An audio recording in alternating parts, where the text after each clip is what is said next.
একটি লোক খুব বিরক্ত বোধ করত। তার খুব শখ ভূত দেখবে। সারা রাত কবরস্থানে বনে জঙ্গলে ঘুরেও সে ভূতের দেখা পায়নি। এই নিয়ে তার দুঃখের শেষ নেই। সে চায় ভূত দেখে এমন ভয় পাবে যে ভয়ের চোটে কাঁপতে কাঁপতে তার জ্বর এসে যাবে, কলিজা কেঁপে উঠবে। যাই হোক, ভূতের দেখা না পেয়ে সেই লোকটি ভূতের বই আর ভূতের মুভি দেখা শুরু করলো। ভূতের বই এবং মুভি দেখে তার মেজাজ আরও খারাপ হয়ে যায়।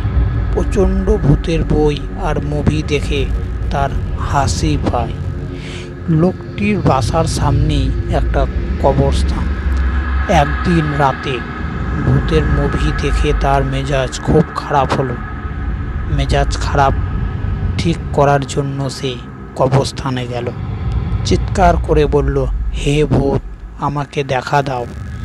মৃত্যুর আগে আমি ভূত দেখে মরতে চাই, প্লিজ আসো আসো। জোছনা রাত ছিল সেদিন। হঠাৎ বিশাল এক খণ্ড মেঘ এসে চাঁদটা ঢেকে দিল। চারপাশে মুহূর্তের মধ্যে অন্ধকার হয়ে গেল। হঠাৎ চারিদিকে খুব বাতাস বইতে শুরু করলো। গাছের আড়ালে লোকটা হয়তো কিছু একটা দেখেছে।